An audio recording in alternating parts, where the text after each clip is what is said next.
baik yang ada di rumah. Kita percaya bahwa dimanapun kita berada, Tuhan ada dan hadir di tengah-tengah kehidupan kita. Dia akan senantiasa menjamah setiap hati kita ketika kita mau datang di hadirat Tuhan. Mari kita tundukkan kepala, mari kita berdoa. Kami bersyukur Tuhan, kami berterima kasih buat anugerah-Mu, buat kasih setia-Mu dalam kehidupan kami. Kami boleh ada bersama-sama, itu karena anugerah-Mu Bapa dalam sepanjang kehidupan kami. Dan kami percaya Tuhan, bahwa kami ada bukan karena kekuatan kami Bapa, tapi segala anugerah dari-Mu Tuhan. Pada pagi hari ini Tuhan, kami datang di hadirat-Mu Bapa. Kami membawa hati kami. Mari jamah setiap kami yang hadir Tuhan, baik yang ada di rumah maupun yang ada di tempat ini. Engkau jamah setiap kami Bapa, dari permulaan, pertengahan, hingga selesainya ibadah kami pada saat ini Tuhan. Kami hanya landaskan dalam nama Tuhan Yesus. Dosa-dosa kegelapan roh jahat yang mengganggu ibadah kami ikat, kami batalkan, kami hancurkan kuasanya di dalam nama Tuhan Yesus. Mari Roh Kudus, Engkau mengambil alih ibadah kami pada saat ini di dalam nama Tuhan Yesus. Haleluya, amin. Anugerah Tuhan itu sungguh luar biasa dalam kehidupan kita. Kita boleh ada karena anugerah Tuhan, karena penyertaan Tuhan yang senantiasa kita alami dalam kehidupan kita. Kita ada sebagaimana aku ada saat ini.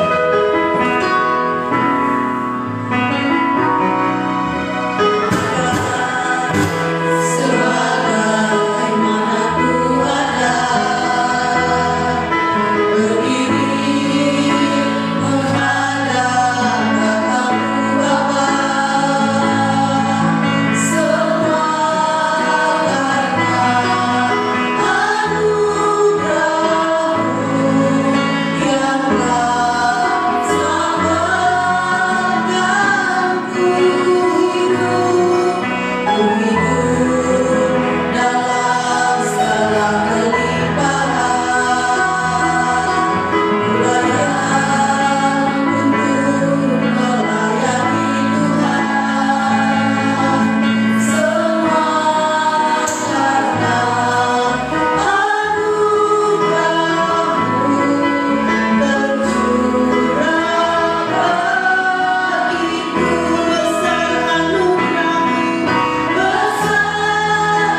bahwa Tuhan hadir di tengah-tengah kita. Dan ketika Tuhan hadir, kita akan tampil sebagai seorang pemenang. Haleluya. Kita adalah lebih dari pemenang.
Kita percaya bahwa kita adalah lebih dari orang pemenang. Menang dalam setiap perkara yang kita hadapi dalam kehidupan kita, persoalan yang kita hadapi. Percaya bahwa Tuhan hadir bersama-sama dengan kita. Dan biarlah menjadi sebuah kerinduan kita untuk kita senantiasa mau datang di hadirat Tuhan. Kita mau rindu Tuhan melawat setiap kita yang hadir, baik yang ada di rumah, baik yang ada di tempat ini. Kita katakan, Tuhan aku rindu, Tuhan aku siap. Biarlah kita diisi oleh kebenaran firman Tuhan. Tuhan aku rindu. Tuhan aku rindu.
Terima kasih atas perkenanan-Mu Bapa. Hari ini kami semua boleh ada sebagaimana ada hanya karena anugerah-Mu. Engkau boleh mengizinkan kami untuk menikmati kehidupan sampai saat ini Tuhan. Pujian pengagungan kami bersama-sama telah naik ke hadapan-Mu. Dan pagi hari ini kami butuh firman-Mu, baik kami yang ada dalam ruangan ini maupun seluruh umat-Mu, dimanapun mereka berada, baik yang ada di Toraja, yang ada di luar Toraja, di Makassar, di Kalimantan, di Papua, di Nusa Tenggara, di Sumatera, bahkan yang ada di dunia, di seluruh dunia sana, di luar negeri, yang di darat maupun di atas kapal. Tuhan, Engkau lindungi mereka. Saat ini kami persiapkan bencana hati kami untuk akan diisi dengan kebenaran firman-Mu. Kami tahu bahwa firman berkata satu kali kelak segala sesuatu akan digoncang habis-habisan. Tapi firman-Mu akan menjadi kekuatan bagi kami. Umat-umat-Mu yang tertanam dalam firman-Mu, yang hidup dalam kebenaran firman-Mu, mereka tidak akan tergoyahkan ya Tuhan. Mereka akan kokoh kuat ya Tuhan. Dan Roh Kudus, kami butuh Engkau. Tuntut kami, kuasai kami semua, baik kami yang ada dalam ruangan ini maupun seluruh umat-Mu yang mengikuti melalui online. Engkau berkati mereka, jaringan internet Engkau berkati, ruangan di mana umat-umat-Mu duduk Engkau berkati, kuduskan urapi. Alat komunikasi mereka gunakan untuk mengikuti, baik HP ataupun sarana apapun Engkau berkati, televisi diberkati. Terima kasih Bapa, pikiran dan pendengaran kami, hati kami tertuju kepada firman-Mu. Hanya dalam nama Tuhan Yesus Kristus, setiap yang siap menerima firman Tuhan sama-sama katakan amin. Silakan duduk kembali saudara. Saudara yang ada di rumah, kita semua yang ada pagi hari ini gereja memperingati hari ke-10 Yesus terangkat ke sorga, atau yang disebut hari Pentakosta, hari ke-50 sesudah Yesus bangkit dari kematian. Di pagi hari ini kita bersyukur oleh sebab kasih dan kemurahan Tuhan, anugerah Tuhan. Tuhan boleh izinkan kita kembali ada di minggu terakhir di bulan ini. Tak terasa waktu semakin cepat. Kalau kita duduk merenung, saya berpikir terlalu cepat waktu. Bukan karena kita tinggal di rumah saja, tetapi karena memang waktunya sementara dipercepat oleh Tuhan. Jadi mungkin kalau kayak channel televisi atau radio, di radio-radio zaman dulu itu pakai pemutar tuningnya, itu volumenya itu dikasih kencang. Rasanya seperti begitu. Dan kemudian kita juga bersyukur hari ini pemerintah daerah kita kemarin sore sudah memberikan surat edaran bahwa kita di Toraja Utara sudah boleh mengadakan kegiatan ibadah di rumah-rumah ibadah sehubungan dengan daerah kita masuk zona hijau. Tetapi bukan berarti bahwa kita terlena dengan zona hijau itu. Kita tidak boleh terlena karena hari ini ada peningkatan gejala, yaitu tidak ada gejala. Kalau dulu ada gejala, sekarang malah tidak ada gejala, tiba-tiba terkapar, tiba-tiba mati. Dan benar di berita saya baca dan terus ikuti berita, saya baca beberapa yang di tengah jalan mati, ada beberapa yang sementara di bank tiba-tiba mati, ada yang sementara di atas mobil tiba-tiba mati, ada yang di pasar sementara berbelanja tiba-tiba mati. Itu masuk kategori non gejala, tidak bergejala. Sehingga ketika pemerintah daerah dalam hal ini, kan kemarin Satgas Covid sudah memberitahukan ada sekitar berapa banyak daerah yang masuk zona hijau, dan termasuk Sulawesi Selatan satu-satunya kita Toraja Utara yang masuk zona hijau. Dan kemudian pemerintah daerah kita memberi surat edaran untuk kita boleh beribadah di rumah masing-masing. Saya memang memikirkan kita harus pertimbangkan baik-baik, apalagi dari beberapa surat edaran dari Sinode GBI yang memberitahukan kita untuk jangan asal-asalan ambil keputusan, karena beberapa waktu pengalaman GBI beberapa waktu lalu menjadi pusat epicentrum yang kita sudah tahu di Lembang, Bogor sana ada berapa banyak 200 lebih jemaat GBI yang terpapar dan ada beberapa pendeta yang mati. Dan kemudian dari situ GBI sangat waspada, sehingga kita dikasih surat edaran walaupun dari daerah sudah memberi kebebasan untuk kita bisa beribadah dengan mengikuti protokol kesehatan, ya harus pakai masker, dan kalaupun nanti minggu depan ya kita semua harus pakai masker, ya semua gitu. Tetapi kemudian yang diatur adalah jarak yang harus dibatasi. Walaupun sudah diperbolehkan, tetapi jarak tetap. Nah, kalau kita hubungkan dengan ruangan kita yang terbatas, saya hitung-hitung tadi cuma 35 kursi yang bisa muat. 35, ya 40 lebih lah, 40 kursi yang bisa muat dalam ruangan ini. Sementara yang hadir dalam ibadah kita kan ratusan. Maka kemudian saya memikirkan ruangan di atas, ruangan sekolah ini, dan kemudian emper depan. Dan kemudian ibadah kita akan menjadi 2 kali ibadah, pagi dan sore, seperti biasa. Tetapi dan kemungkinan nanti kita akan data, kita akan bikin pendaftaran siapa yang mau ikut ibadah pagi sesuai dengan kuota. Karena ada beberapa gereja, khususnya gereja di Samarinda GBI di sana yang sekali ibadah mungkin sekitar 1.700 sampai 1.000 orang, dan kemudian gembalanya memberi aturan didaftar. Jadi mau ikut ibadah minggu depan, hari ini sudah didaftar. Hari ini sudah daftar dengan kapasitas cuma 500 tempat duduk dengan jaraknya seperti kita ini. Nah, inilah yang kita lagi pikirkan.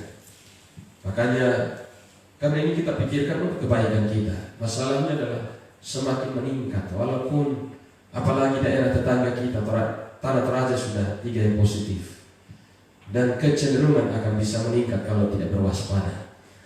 Oleh sebab itu pagi hari ini saya akan bawa kita untuk kita akan melihat kebenaran firman Tuhan yang saya sudah persiapkan bagi kita, jemaat umat Tuhan yang ada di rumah masing-masing. Persiapkan Alkitab kita masing-masing.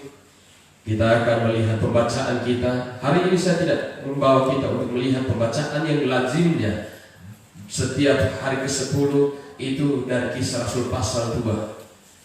Hari ini pasti rata-rata khotbahnya membaca Kisah Rasul pasal 2 ayat 1, karena dibilang Pentakosta. Tapi kita ambil dari kitab yang lain. 1 Raja-Raja pasal yang ke-18, bukan 8. 1 Raja-Raja pasal yang ke-18.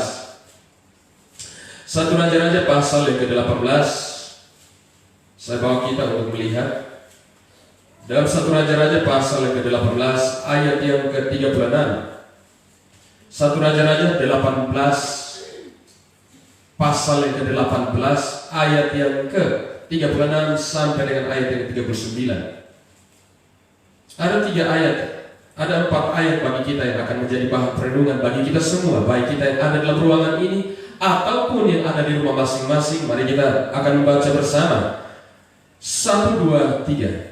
Kemudian pada waktu mempersembahkan korban petang, tampillah Nabi Elia dan berkata, "Ya Tuhan, Allah Abraham, Ishak dan Israel, pada hari ini biarlah diketahui orang bahwa Engkaulah Allah di tengah-tengah Israel, dan bahwa aku ini hamba-Mu, dan bahwa atas firman-Mu-lah aku melakukan segala perkara ini. Jawablah aku ya Tuhan, jawablah aku, supaya bangsa ini mengetahui bahwa Engkaulah Allah ya Tuhan, dan Engkaulah yang membuat hati mereka tobat kembali." Lalu turunlah api Tuhan menyambar habis korban bakaran, kayu api, batu dan tanah itu, dan air yang dalam parit itu habis dijilatnya.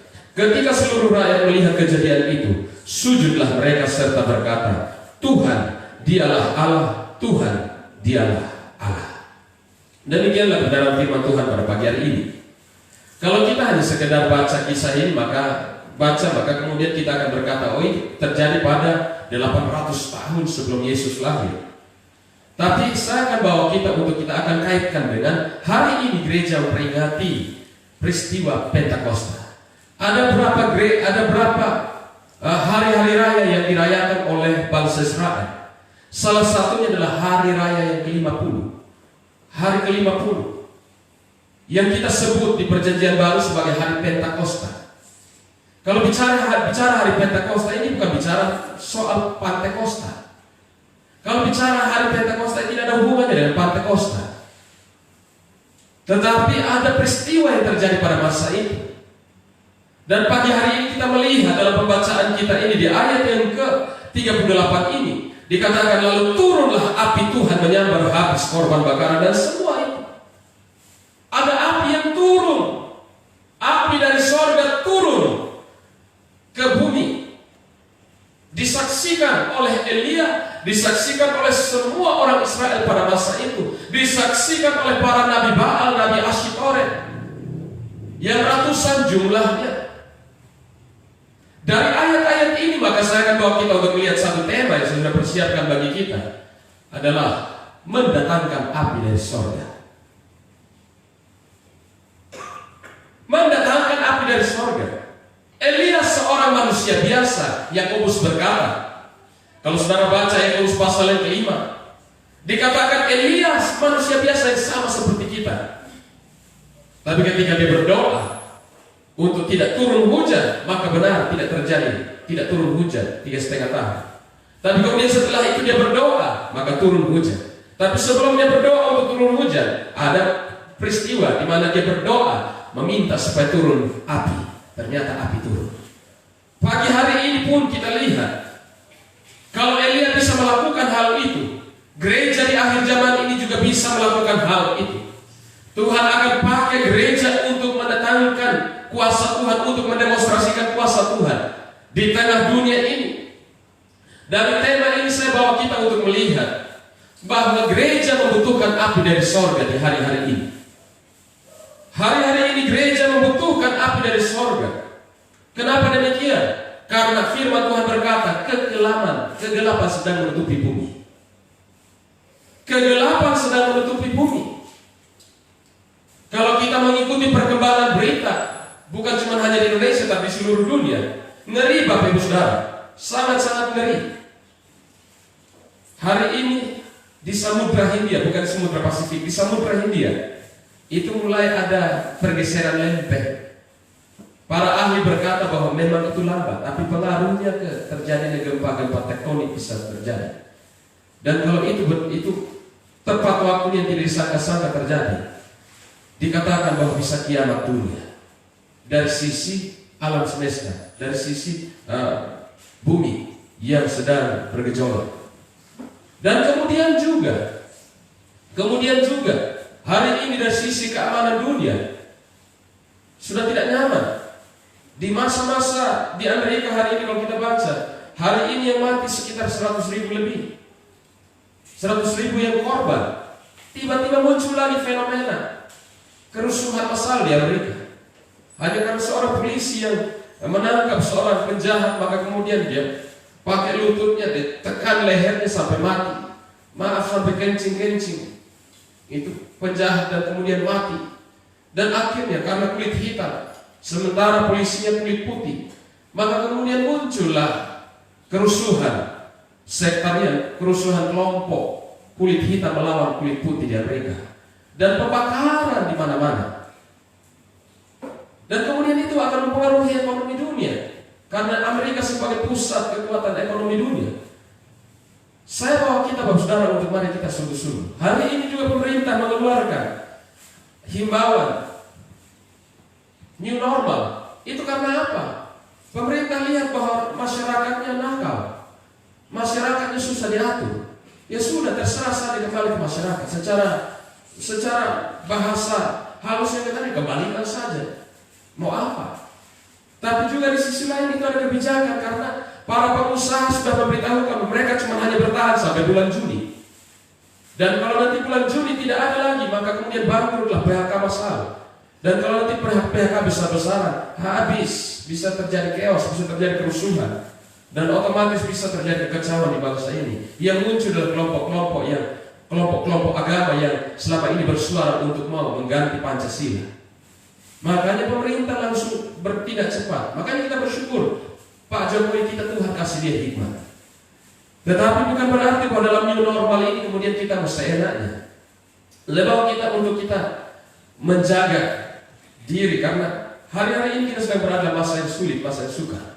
Makanya gereja membutuhkan api dari sorga. Api dari sorga itu sangat dibutuhkan. Karena apa? Sebab apa? Kondisi hari ini yang dipenuhi dengan kesulitan dan tantangan yang berat. Penyebabnya itu, kenapa gereja butuh api dari sorga?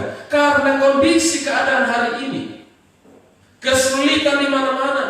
Saudara pelihara babi, tidak ada babi yang laku. Ya, mau apa? Kita buka toko, buka kios, ya dalam satu hari pemasukan, ya untung-untungan kalau ada 100.000, ada 10.000. Ya kita bersyukur, ya untung-untungan dibandingkan dengan sebelum corona. Hari ini tadi sebelum ibadah kita mulai, ada berapa ibu saya katakan. Ya kita bersyukur di satu sisi, ya kita bersyukur sisi positifnya adanya corona, karena banyak ibu jago bikin kue. Itu sudah rajin bikin kue, bahkan banyak upload. Ya puji Tuhan, puji Tuhan. Ini satu keterampilan.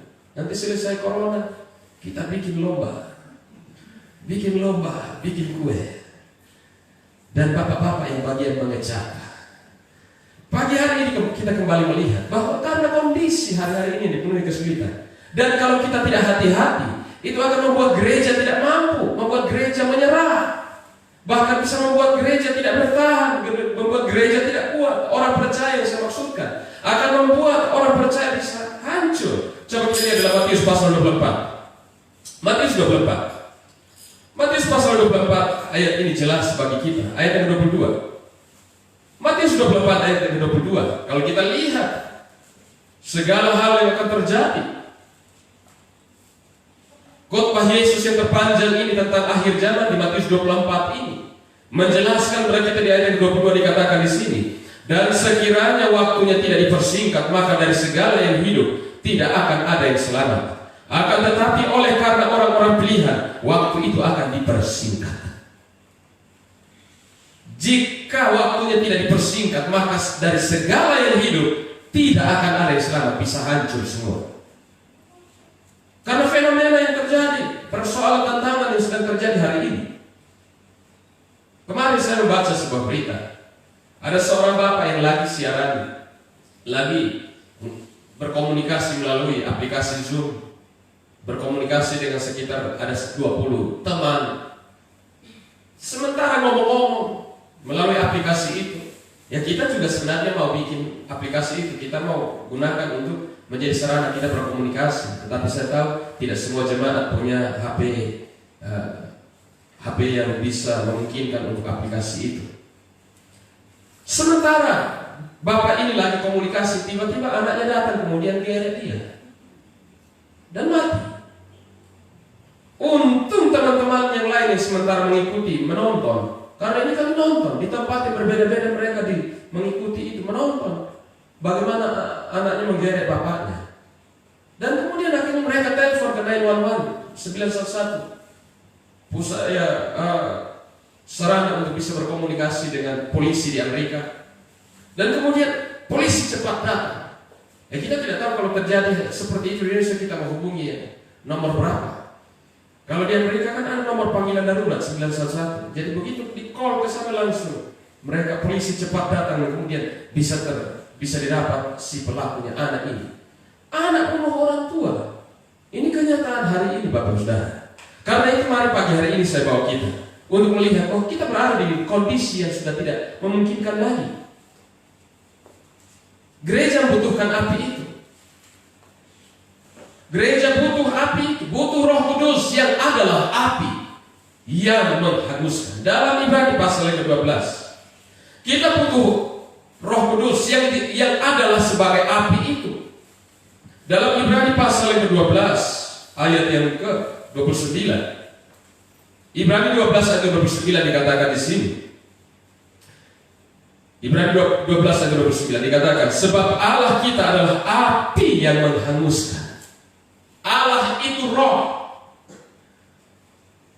Dan roh Allah itu, kita percaya bahwa Roh Kudus itu adalah Allah.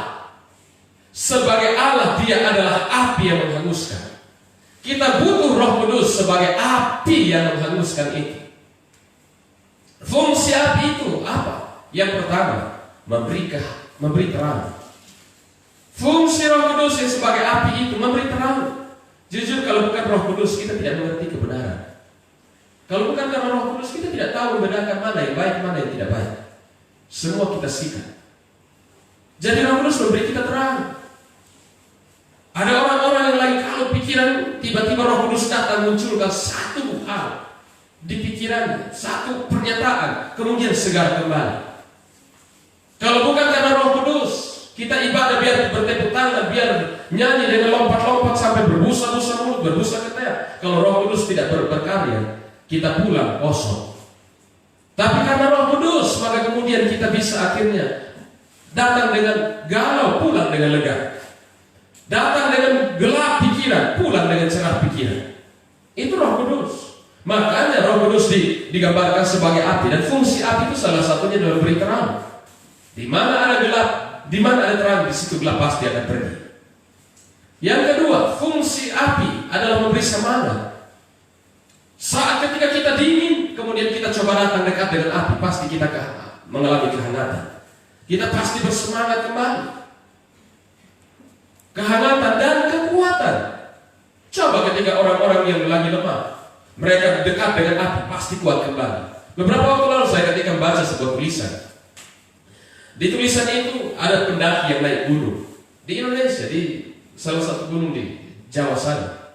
Kalau tidak salah Gunung Semeru atau Merapi. Ketika mereka mendaki dan kemudian begitu sampai di atas, mereka tidak sangka-sangka tiba-tiba terjadi perubahan cuaca. Yang tadinya bagus pemandangan, tiba-tiba kabut turun dan kemudian terjadi pembekuan di sana. Kabut turun kemudian memenuhi itu dan akhirnya salju, dan yang terjadi adalah terjadi pembekuan, mereka membeku. Nah, salah satu cara untuk mereka bisa bertahan adalah dua orang itu baku pelukan untuk memberi kehangatan. Dan ternyata di situ dijelaskan bahwa dengan mereka berpelukan, kemudian terjadi kehangatan. Dari pelukan itu ada rasa hangat, ada rasa panas, dan kemudian dari rasa panas itu kemudian membuat mereka bertahan dari mati kedinginan. Kita butuh kekuatan yang didapatkan dari api Roh Kudus itu. Hari ini kita bisa berkata saya kuat secara fisik, tapi pikiran kita lagi galau, pikiran kita lagi pusing. Pusing bagaimana untuk dapat duit, pusing untuk bagaimana mengelola ini, bagaimana menyelesaikan masalah ini dan itu. Bertumpuk-tumpuk persoalan yang kita hadapi. Tapi kita butuh yang namanya namanya Roh Kudus yang digambarkan sebagai api itu, yang akan memberi kekuatan, yang akan memberi semangat, yang akan memberi terang, yang akan memberi kehangatan dalam perjalanan hidup kita. Ingat bahwa janji Tuhan bagi gereja, Tuhan sudah berjanji 2000 lebih tahun yang lalu bahwa gereja akan menerima Roh Kudus, akan menerima kuasa. Kisah Rasul pasal 1, Kisah Rasul pasal 1 ayat yang ke-8. Saya bawa kita untuk lihat bersama ayat ini. Ribuan tahun lalu Tuhan sudah berjanji kepada gereja di akhir zaman. Gereja di masa ini bukan cuma hanya gereja di gereja mula-mula, tapi bagi kita semua di akhir zaman ini dikatakan bahwa kamu akan menerima kuasa kalau Roh Kudus turun ke atas kamu. Kuasa itu dibutuhkan, sangat-sangat dibutuhkan oleh gereja di hari-hari ini. Sementara Bapak Saudara ingat bahwa hari ini vaksin itu belum ditemukan, masih sementara diuji coba. Masing-masing negara mengeluarkan biaya yang besar, dana yang besar untuk membuat penelitian dari berbagai macam bahan untuk kemudian mau menghasilkan vaksin untuk mengatasi corona. Yaitu perjuangan mereka, tapi sampai hari ini belum. Beberapa waktu lalu beredar di media sosial, bahkan mungkin kita pun sempat mengupload itu, meneruskan berita itu bahwa Israel sudah menemukan. Tapi ternyata sampai hari ini belum ada satupun yang mengklaim bahwa ini sudah paten. Dan kita tidak tahu sampai kapan virus ini akan berakhir. Dan kita butuh kekuatan itu, kita butuh semangat untuk kita bisa bertahan. Ingat bahwa sesudah corona ini masih akan ada hal-hal yang lain lagi. Karena memang harus tergenapi apa kata kitab Wahyu. Kitab Wahyu berkata, Alkitab berkata, 1/4 penduduk dunia akan habis. Makanya pagi hari ini saya bawa kita untuk mari kita lebih sungguh-sungguh. Kita butuh kekuatan Roh Kudus di hari-hari ini. Kita butuh kuasa Tuhan yang memampukan kita untuk bertahan, yang memampukan kita untuk masih bisa tersenyum di tengah tantangan, membuat kita masih bisa bersuka cita, masih bisa mengeluarkan aura sukacita di wajah kita. Walaupun beban terlalu banyak, walaupun rasa pesimis yang muncul, tapi ketika kita dapat kuasa Tuhan, kita dapat urapan Roh Kudus, maka aura optimisme itu yang muncul. Bukan pesimis yang muncul, tapi optimisme yang muncul. Orang-orang yang dipenuhi dengan Roh Kudus, mereka akan terus berpengharapan, mereka akan terus berkeyakinan bahwa di tengah masalah apapun Tuhan pasti akan tolong. Amin. Pagi hari ini saya bawa kita semua untuk melihat api itu pernah turun di loteng Yerusalem. Bukan cuma hanya di zaman Elia yang sudah kita baca tadi. Api itu juga pernah turun di loteng Yerusalem. Api itu pernah turun di zaman Musa, di mana semak belukar terbakar, menyala tapi tidak terbakar, tidak hangus. Bukan cuma hanya di perjanjian lama, api itu juga masih ada di perjanjian baru. Pernah muncul di perjanjian baru. Coba kita lihat dalam Kisah Rasul pasal yang kedua. Ketika tiba hari Pentakosta, semua orang percaya berkumpul di satu tempat. Tiba-tiba turunlah dari langit suatu bunyi seperti tiupan angin keras yang memenuhi seluruh rumah. Yang memenuhi seluruh rumah di mana mereka duduk. Dan tampaklah kepada mereka lidah-lidah seperti nyala api yang bertebaran hingga pada mereka masing-masing. Maka penuhlah mereka dengan Roh Kudus, lalu mereka mulai berkata-kata dalam bahasa-bahasa lain seperti yang diberikan oleh Roh itu kepada mereka untuk mengatakannya. Hari ini rata-rata khotbah lebih banyak berbicara tentang Roh Kudus. Tadi pagi ketika mempersiapkan segala sesuatu,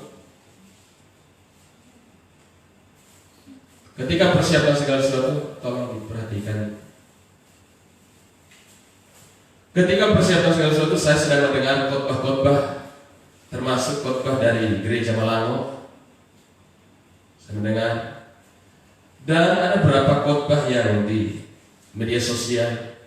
Ketika saya lihat seperti itu, maka kemudian saya berkata dalam hati saya, hari ini lebih banyak orang membahas tentang Roh Kudus. Hari ini orang gampang sekali bicara tentang Roh Kudus, tapi peristiwa Pentakosta tidak dialami.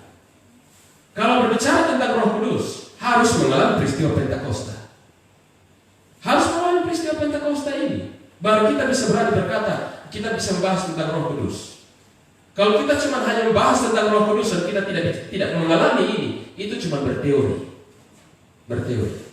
Dan ini fakta. Banyak orang membahas tentang Roh Kudus tapi tidak mengalami yang namanya ayat yang keempat ini. Maka penuhlah mereka dengan Roh Kudus, lalu mulai berkata-kata dalam bahasa-bahasa yang lain yang seperti diberikan oleh Roh itu. Makanya saya dalam hati saya berkata, tidak salah berkhotbah tentang itu, tidak salah. Tetapi yang harusnya, yang perlu adalah mengalami sendiri. Jangan cuma hanya kita membahas apa yang dialami oleh orang lain sementara kita sendiri tidak mengalami. Saya berani untuk mengampaikan banyak berbicara tentang Roh Kudus karena saya mengalami sendiri peristiwa itu. Digoncang oleh hadirat Roh Kudus yang saya tidak bisa tahan 3,5 jam. Saya harus bermanifestasi mengalami lawatan Roh Kudus. Nah itulah. Api itu pernah turun di loteng Yerusalem dan para murid mengalami manifestasi kehadiran api itu.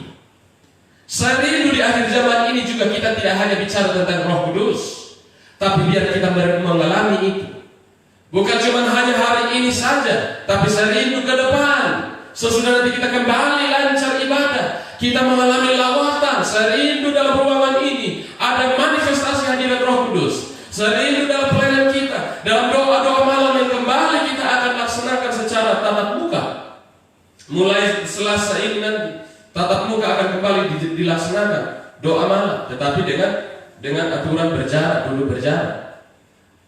Dan ketika nanti kita kembali dalam tatap muka seperti ini, kita rindu untuk lawatan itu terjadi. Ada berapa banyak berkata, Pak, kita memang mengikuti dari rumah, betul, tapi suasananya beda, suasananya lain. Saya memaklumi dan memahami itu. Saya memaklumi. Saya memang yang berkhotbah dari sini, tapi kita juga mengalami itu, pernah mengalami itu. Ketika kita mendengar khotbah dari HP yang kecil, bagaimana kita harus paksa mata untuk melihat besar-besaran huruf-huruf. Saat nyanyi kita harus paksa mata untuk lihat karena apa? HP kecil. Baik kalau tersambung ke televisi, kalau tidak tersambung mau kasihan. Kalau tidak tersambung ke speaker, kita harus kasih dengar telinga, kasih dekat telinga dengan HP. Kadang-kadang jaringan yang lalok, kadang-kadang ini gangguan. Kadang-kadang tiba-tiba kita sementara dengar khotbah kasihan. Sementara dengar khotbah tiba-tiba kucing loncat. Iya toh, itu kan mengganggu. Iya toh, tiba-tiba ada patung di luar, itu mengganggu. Itu kan mengganggu suasana. Baik di doa malam, di ibadah minggu, saya mengerti, memahami itu. Nah, tetapi karena keadaan, karena kondisi, itulah sebabnya ya kita berdoa supaya ketika nanti sudah kembali normal dan kita kembali beribadah bersama-sama di ruang ibadah, ya kita rindu lawatan Tuhan kembali seperti dulu. Seperti sebelum terjadi corona, bagaimana kita dilawat Tuhan. Ada sukacita pulang dari ruang ibadah, ceritanya, wih, lawatan Tuhan dahsyat, lawatan Tuhan luar biasa. Itu kita rindukan terjadi dalam pelayanan kita. Pagi hari ini, syarat yang perlu kita lakukan, ada 2 hal yang perlu kita lakukan untuk mendatangkan api dari surga. Seperti yang dilakukan oleh Elia. Elia manusia biasa dan Elia tidak berpendidikan tinggi. Karena Alkitab tidak menjelaskan pendidikannya sampai di level mana. Tetapi ketika Elia melakukan ada berapa hal luar biasa, api itu turun dan diakui oleh Rasul Yakobus. Hal yang pertama Bapak Saudara yang perlu untuk kita lakukan adalah perbaiki mesbah. Jemaat yang ada di rumah, yang ada di luar negeri sana, yang ada di atas kapal, yang ada di Papua New Guinea, yang ada di Afrika, ada di Brasil sana, di Belanda, mari perbaiki mesbah. Yang ada di Kalimantan, di mana-mana di pulau-pulau Indonesia. Kita yang ada di Toraja, mari perbaiki mesbah. Seperti yang dilakukan oleh Elia di ayat yang ke-30. Saya bawa kita untuk melihat dalam pembacaan kita tadi 1 Raja-Raja pasal yang ke-18 ayat yang ke-30 sampai 33. 1 Raja-Raja pasal 18 ayat yang 30 sampai 33. Mari kita baca bersama ayat ini. Ketika kata Elia kepada seluruh rakyat itu, datanglah dekat kepadaku, maka mendekatlah seluruh rakyat itu kepadanya. Lalu ia memperbaiki mesbah Tuhan yang telah diruntuhkan itu. Kemudian Elia mengambil 12 batu menurut jumlah suku keturunan Yakub. Kepada Yakub ini telah datang firman Tuhan, engkau akan bernama Israel. Ia mendirikan batu-batu itu menjadi mesbah demi nama Tuhan dan membuat suatu parit sekeliling mezbah itu, dan ia dapat membuat 2 sukat benih. Ia menyusun kayu api, memotong lembu itu dan menaruh potongan-potongannya di atas kayu api itu. Hal yang pertama yang perlu kita lakukan untuk kita mendatangkan api dari sorga dalam rumah kita, untuk roh Tuhan, untuk hadirat Tuhan hadir dalam hidup kita, untuk hadirat Tuhan hadir di bisnis kita, untuk hadirat Tuhan hadir dalam keluar masuknya kehidupan kita. Hal yang pertama adalah perbaiki mezbah, seperti yang dilakukan oleh Elia memperbaiki mezbah. Apa itu mezbah? Mezbah adalah tumpukan batu yang akan ditempati korban bakaran, yang merupakan persembahan bagi Tuhan. Mezbah adalah tumpukan batu-batu. Dalam pembacaan kita ini ada tumpukan batu-batu. Tumpukan batu-batu. Kalau di perjanjian lama, mewakili 12 batu, mewakili 12 suku Israel, ditumpuk di satu tempat. Untuk kemudian itu akan ditempati, tumpuk di atas tumpukan batu itu akan ditempati korban sembelihan anak domba. Korban sembelihan anak domba sebagai persembahan kepada Tuhan. Makanya dalam pembacaan ini ayat yang ketiga, ia memotong, menyusun kayu api, memotong lembu itu dan menaruh potongan-potongan itu di kayu api. Itu sudah diatur di hukum Taurat, diatur di perjanjian lama. Tetapi bukan cuma hanya sebagai tempat korban bakaran, korban sembelihan ditaruh, tetapi sebagai tempat menghadap hadirat Tuhan. Ingat ketika Abraham, kemanapun dia pergi, dia mendirikan mezbah dan kemudian menghadap hadirat Tuhan. Dia berdoa kepada Tuhan, dia berkomunikasi dengan Tuhan. Ishak pun demikian, Yakub pun demikian. Dari Yakub maka kemudian turunlah 12 suku Israel, 12 anak Yakub, dan kemudian mereka mendirikan mezbah. Dan akhirnya diatur lebih jelas lagi di perjanjian di zaman Musa, waktu Musa membawa bangsa Israel keluar dari tanah Kanaan, sebagai tempat menghadap hadirat Tuhan. Yang ketiga adalah sebagai tempat Tuhan hadir. Selain sebagai tempat kita menghadap hadirat Tuhan, tapi yang ketiga adalah sebagai tempat Tuhan hadir. Ingat ketika Yakub mendirikan mezbah, maka kemudian Tuhan hadir di mezbah itu. Di Luz ada ayat firman, ada tempat namanya Luz. Di pembacaan ini Tuhan hadir di atas tumpukan batu itu, di mezbah itu, dalam wujud api. Makanya pagi hari ini kita perlu memperbaiki mezbah. Apa itu mezbah? Mezbah berbicara tentang doa, pujian, penyembahan. Doa, pujian, dan penyembahan. Jemaat yang ada di rumah, kita yang ada di sini, yang hadir dalam ruangan ini, doa merupakan, mezbah merupakan doa, dan berbicara tentang doa, pujian, dan penyembahan.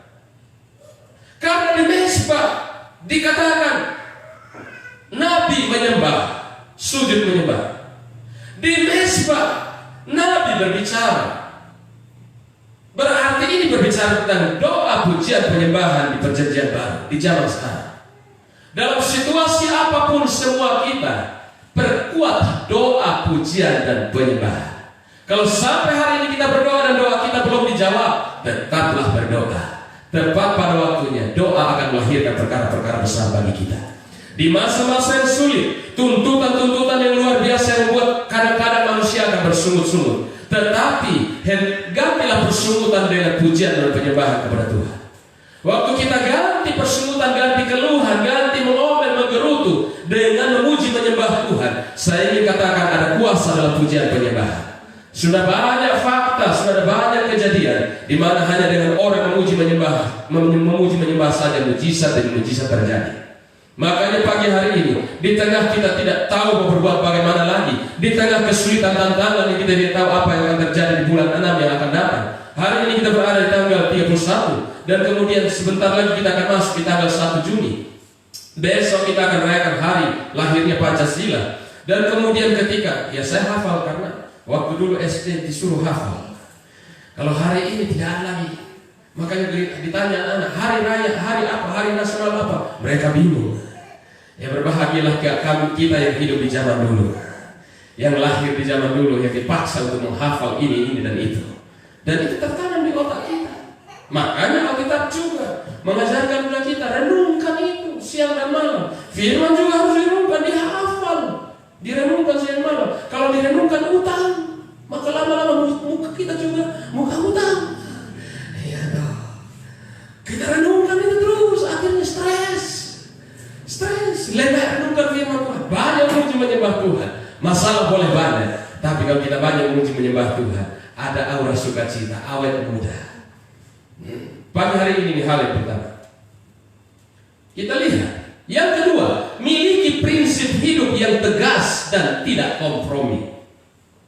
Sekalipun tidak ada orang yang berpihak kepada kita dan mau dan tidak membela kita. Kalaupun kita sendirian berjuang menghadapi tantangan ini, menghadapi persoalan kita sendirian, jangan kompromi. Prinsip itu yang dipegang oleh Elia. Coba kita lihat di ayat yang ke-21. Di ayat yang ke-21 dikatakan di sini. Coba kita lihat bersama-sama. Lalu Elia mendekati seluruh rakyat itu dan berkata, berapa lama lagi kamu berlaku timpang dan bercabang hati? Kalau Tuhan itu Allah, ikutilah dia. Dan kalau Baal, ikutilah dia. Tetapi rakyat itu tidak menjawabnya sepatah kata pun. Lalu Elia berkata kepada rakyat itu, hanya aku seorang diri yang tinggal sebagai nabi Tuhan. Padahal nabi-nabi Baal itu ada 450 orang banyaknya. Namun baiklah diberikan kepada kami 2 ekor lembu jantan. Biarlah mereka memilih seekor lembu, memotong-motongnya, menaruhnya ke atas kayu api. Tetapi mereka tidak boleh menaruh api. Aku pun akan mengolah lembu yang seekor lagi, meletakkannya ke atas kayu api, dan juga tidak akan menaruh api. Kemudian biarlah kamu manggil nama Allahmu, dan aku pun akan memanggil nama Tuhan. Maka Allah yang menjawab dengan api, dialah Allah. Seluruh rakyat menyahut katanya, baiklah demikian. Kalau kita lihat, Elia berkata, aku seorang diri. Tapi Elia tidak kompromi. Elia tegas, pegang prinsip. Hidup ini harus punya prinsip. Kalau kita tidak punya prinsip hidup, kita terombang-ambing. Kita akan tetap berada di zona abu-abu. Kalau kita berada di zona abu-abu, kita tidak akan pernah maju. Makanya pelayanan kita tempat ini, saya dicap pendeta yang terlalu keras. Ya memang kalau kita tidak tegas dengan prinsip kebenaran, kita akan terombang-ambing. Dan kuasa Tuhan tidak akan bekerja kalau kita masih terombang-ambing. Kita yang ikut dalam ibadah kedukaan kemarin, ibadah Mapatang-Pati kemarin, itulah sikap ketegasan kita. Kita tidak bisa kompromi. Kita tidak bisa kompromi. Karena keluarga mau simpan, mau acarakan urusannya mereka. Kita tidak kompromi. Tidak boleh kita kata, mereka baik dengan kita. Udah, ini bukan persoalan hubungan baik, tapi ini persoalan ketegasan kebenaran. Elia ketika berhadapan dengan orang Israel, dia marahi orang Israel. Elia menegur orang Israel karena apa? Mereka mendua hati. Dalam pembacaan kita ayat yang ke-21 ini jelas. Berapa lama lagi kamu berlaku timpang dan bercabang hati, mendua hati? Ya tidak, beriman tidak, satu Tuhan tapi satu yang lain. Percaya dan tidak percaya. Kalau mau percaya, percaya sekali percaya, terus percaya, jangan terombang-ambing. Hari ini putih, besok hitam. Habis itu nanti kalau ditegur, kembali putih lagi. Habis itu sudah lega-lega, kembali hitam lagi. Nggak boleh mendua hati. Kalau mau putih-putih, kalau mau hitam-hitam. Itu prinsip. Nah dalam pembacaan ini Elia mengajarkan harus pegang prinsip. Bagaimana Roh Kudus mau bekerja yang luar biasa buat kita. Biar kita minta Roh Kudus lawan aku. Kalau kita tidak punya prinsip, tidak akan bisa. Karena Roh Kudus itu tegas. Kita ingat Roh Kudus bekerja saat ketika suami istri di Alkitab di Perjanjian Baru. Mereka itu melakukan hal yang membohongi, dan kemudian apa yang terjadi? Mereka mati.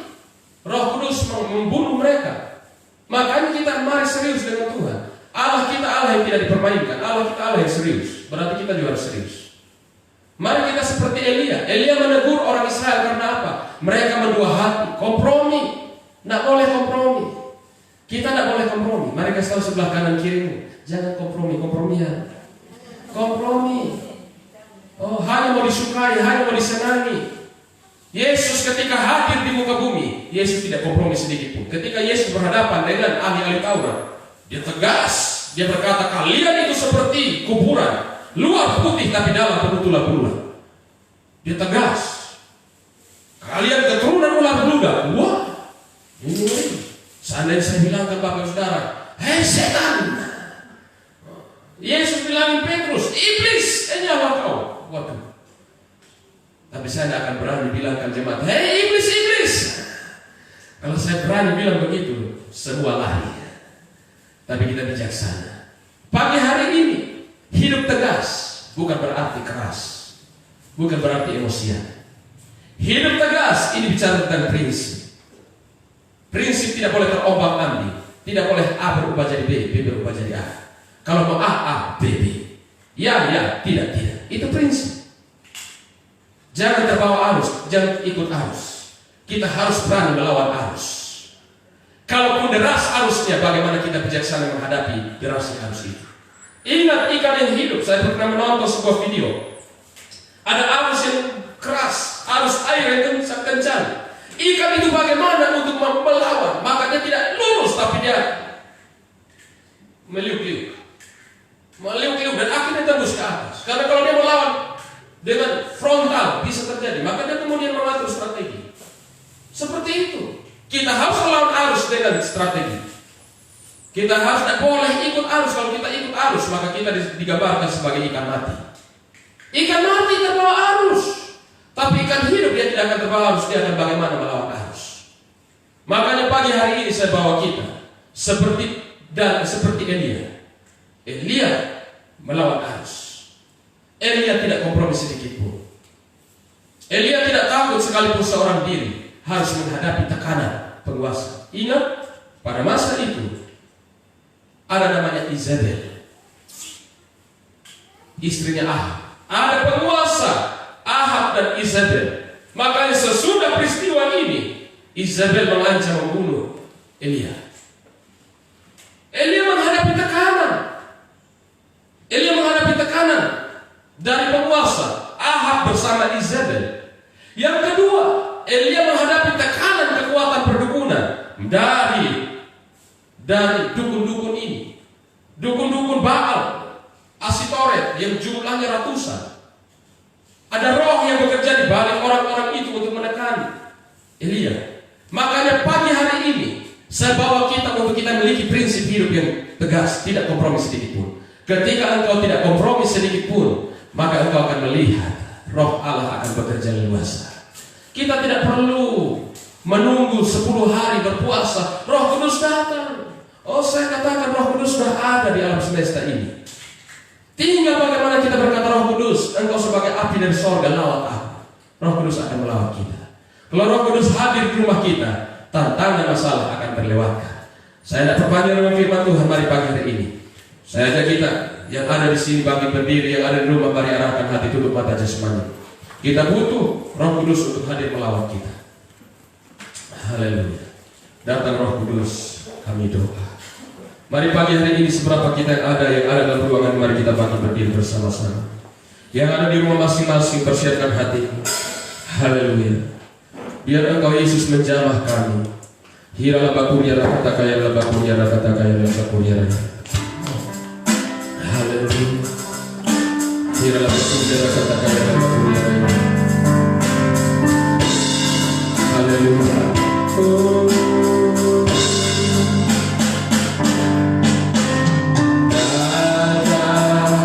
Roh Kudus, berdoa. Roh yang manis dan lembut,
Elia. Dia berani untuk melawan arus sekalipun harus sendirian dan tidak ada yang membela, tidak ada yang berpihak pada dia. Hari ini kami belajar ya Tuhan, untuk kami hidup sesuai dengan yang Kau mau ya Tuhan, memperbaiki mesbah, memperbaiki kehidupan doa kami. Kami mau aktif doa bukan hanya karena terjepit masalah, tapi menjadikan mesbah doa itu sebagai kebutuhan hidup, sebagai gaya hidup. Terima kasih Bapak, kenapa hari ini meninggalkan kembali kami dalam nama Tuhan Yesus Kristus. Haleluya. Amin. Silakan duduk kembali saudara. Sebelum saya serahkan kepada pemimpin pujian untuk kita akan masuk ke persembahan, ada informasi bagi kita hari Selasa bisa doa malam dan kita akan atur doa malamnya, kita akan atur yang jelas duduk berjarak, tetapi tidak ada jemputan. Untuk sementara belum ada jemputan, jadi mohon dimaafkan kalau belum ada jemputan yang untuk datang doa malam. Yang bisa datang doa malam jalan kaki dan kendaraan bisa, tapi kita akan atur sesuai, akan diatur jaraknya, jadi tolong nanti diperhatikan. Tidak ada doa puasa untuk sementara, tidak ada kegiatan doa puasa bersama, doa puasa pribadi, tetapi untuk doa puasa bersama belum bisa. dan untuk ibadah doa malam ada, karena itu terbatas. Tuhan Yesus berkati, saya serahkan kepada Ibu Hujan. Puji nama Tuhan, kita telah diberkati oleh kebenaran firman Tuhan, dan kita akan memberikan persembahan. Kita katakan anak Allah Yesus namanya.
Mari kita berdoa untuk persembahan.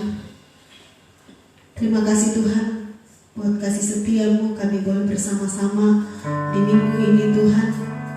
Kami telah memberikan persembahan, kami telah memuji Engkau Tuhan. Mari kuduskan setiap kami Bapa, persembahan yang telah diberikan oleh umat-Mu. Engkau kuduskan Bapa, biarlah dipakai demi penghormatan kemuliaan nama-Mu.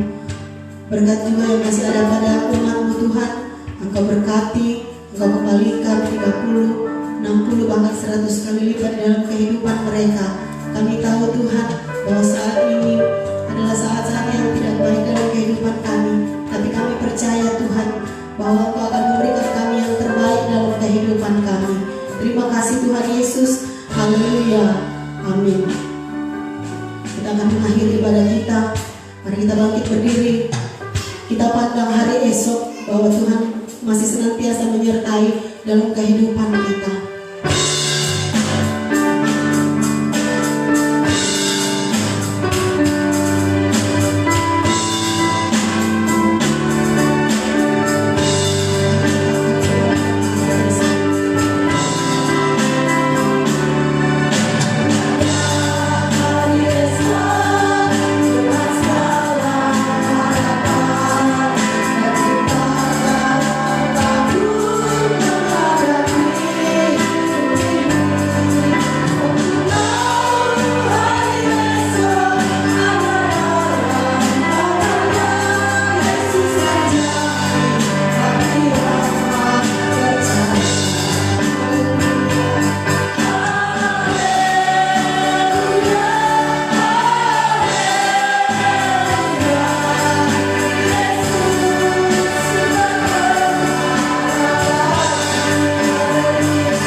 Syukur kami kembalikan bagi Engkau ya Tuhan atas pikiran penyertaan-Mu. Engkau begitu luar biasa. senantiasa baik mengasihi kami. Engkau memimpin kami semua, baik yang ada dalam ruangan ini maupun umat-umat di rumah masing-masing, baik yang itu aja di pulau-pulau Indonesia maupun yang ada di luar negeri, di darat, di tengah laut, di atas kapal yang mengikuti rangkaian ibadah ini. Tuhan, kami percaya bahwa Engkau berkenan untuk memberkati kami. Firman berkata bahwa Engkau akan membuat perbedaan antara orang yang beribadah dan yang tidak beribadah, Tuhan. Pagi hari ini kami bersyukur karena anugerah Engkau memimpin kami sepanjang sebulan lamanya, dan kami sudah berada di hari terakhir dan persiapkan diri kami untuk masuk di bulan yang baru, ya Tuhan. Kami tidak tahu apa yang akan terjadi buat kami di bulan yang baru ini. Yang kami cuma tahu Engkau ada di bulan yang baru ini untuk memimpin kami, menuntut kami menjalani bulan baru ini penuh kemenangan demi kemenangan, penuh mujizat demi mujizat. Lindungi tubuh untuk seluruh jemaat mereka kuasa darah-Mu, baik yang ada di Raja di seluruh Indonesia maupun juga di dunia, di atas kapal, di tengah laut, di darat. Lindungi mereka semua, keluarga-keluarga umat-Mu. Lindungi mereka semua, ya Bapa. Pagari kami semua yang kuasa darah-Mu, Tuhan Yesus. Terima kasih Bapa. Kami berdoa bagi umat-Mu yang berulang tahun di bulan Juni yang akan datang dari tanggal 1 hingga akhir bulan. Diberkatilah mereka semua. Kami juga berdoa bagi anak-anak kami yang sudah menyelesaikan studi dan akan lanjut studi masuk perguruan tinggi. Tuhan tolong supaya mereka biar diterima di perguruan tinggi yang mereka kehendaki, ya Tuhan. Yang naik kelas juga Kau berkati, yang akan ujian semester Kau berkati. Terima kasih Bapa. Terima kasih Tuhan. Kami berdoa, ya Tuhan, Engkau lindungi kami semua, dan kami berdoa bagi bangsa dan negara kami. Kami serahkan terus bangsa dan negara kami ke dalam tangan-Mu. Kami percaya bahwa di balik semua ini, ya Tuhan, ada maksud rencana bagi bangsa kami. Dan lindungi Presiden kami Pak Jokowi, ya Tuhan. Tekanan ini bertubi-tubi ditujukan kepada hamba-Mu. Lindungi dia, biar dia bijaksana dalam mengambil keputusan demi untuk kebaikan bangsa kami, ya Tuhan. Kami berdoa bagi para tenaga medis, ya Tuhan. Lindungi mereka semua. Para aparat keamanan lindungi, dan semua yang berkepentingan, ya Tuhan. Dinas-dinas terkait yang berhubungan dengan masyarakat, pelayanan kepada masyarakat, berkati mereka semua. Terima kasih semua umat yang ada dalam pelayanan ini, dalam profesi apapun, baik PNS, pegawai negeri, ya Tuhan, maupun juga guru, pelajar, mahasiswa, ibu rumah tangga, sopir ojek, profesi apapun, petani dan pengusaha pebisnis. Diberkatilah mereka semua. Pelaut diberkati. Di akhir ibadah ini, mari Bapak Ibu Saudara, kekasih Allah, arahkan hati jiwa dan angkatlah kedua belah tangan-Mu. Terimalah berkat umat Tuhan dikasihi Tuhan, baik yang ada di sini maupun di rumah masing-masing. Terimalah berkat pengasihan dari Allah Bapa, dalam kasih anugerah Tuhan Yesus Kristus, dan oleh rahmat pimpinan penyertaan kuasa Roh Kudus. Turunlah berkat atas kehidupan-Mu, jasmani rohani-Mu diberkati berlimpah-limpah. Dalam nama Tuhan Yesus Kristus, setiap yang diberkati, mari sama-sama katakan amin. Tuhan Yesus memberkati. Selesai ibadah kita, ada beberapa informasi. Yang pertama, tambahan yang pertama adalah saya ucapkan terima kasih buat kita yang berpartisipasi, yang hadir di acara di ibadah kedukaan, dua hari ibadah kedukaan. Terima kasih atas kehadirannya dan terima kasih atas partisipasi dalam bentuk uang duka, les duka, dan yang belum berpartisipasi jangan berkecil hati. Kita mewakili kebersamaan kita, kami yang hadir ke sana mewakili kita semua. Jadi tidak membawa atas nama satu orang, tapi atas nama kita semua.